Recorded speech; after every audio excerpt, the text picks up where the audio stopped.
Lovely stuff, Gail. Thank you. Thank you. So Neall Ryon.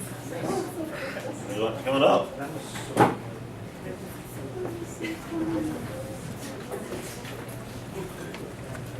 I have here the chat book, which was the original of my, and so I've got a few left. I was selling them at $5 if anybody's interested. And I'm going to read you one poem from there, from those books. I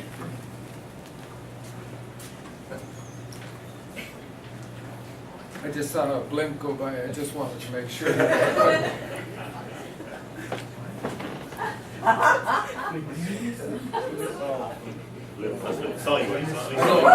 don't want to start a serious poem with a smile, so okay.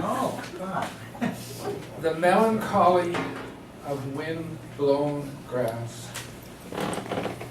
The melancholy expressed of wind-blown grass.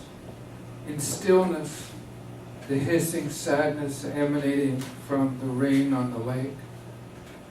The sorrowful beauty of moonlight through the trees. Nature arouses our emotions in 1,000 different ways.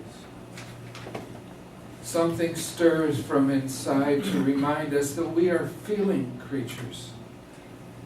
From ecstatic pleasure to heart-wrenching pain, according to our interpretation of the experience, with the emotions there to remind us that we exist. I got a piece of paper in the way. Okay. We all know the heartbreak of the wounded inner child. We all know the pain of 1,000 cuts, some big, some small.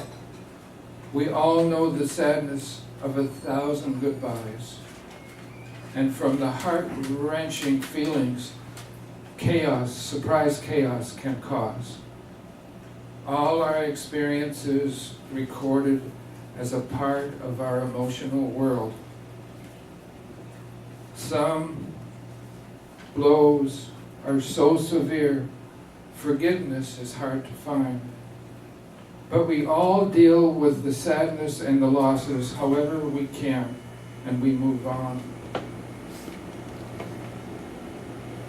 We process the grieving for those gone from this life, and after the celebration for the dead, we party on.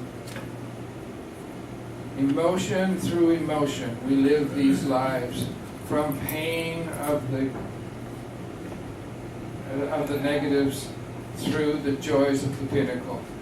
We carry on having life, one experience at a time, with our emotions as our undeniable proof that we exist.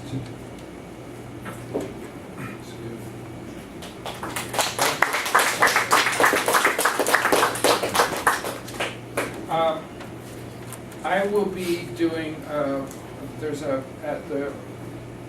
the 17th at the Anvil Center, there's a project, Ruth runs that every second month. So this month I'm going to be reading at In Their Words, which is to read a poem from somebody and then some poet of some sort, and then do a explanation of the poem or the life of the writer and so forth. And when I was in school and I was 17 years old and was really thought I was going to be a rebel, I read Shelley.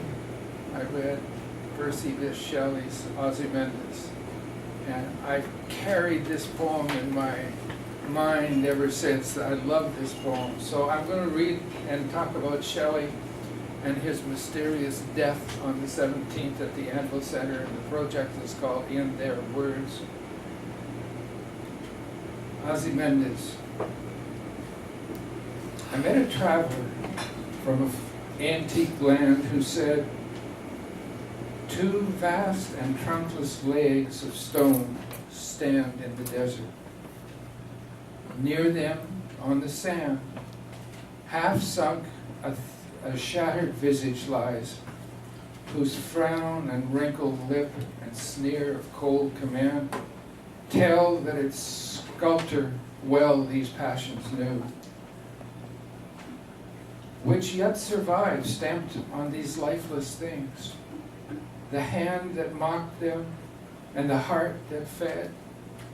And on the pedestal these words appear, my name is Ozymandias, King of Kings. Look on my works, ye mighty and despair. Nothing beside remains round the decay of that colossal wreck. Boundless and bare, the lone and level sands stretch far away.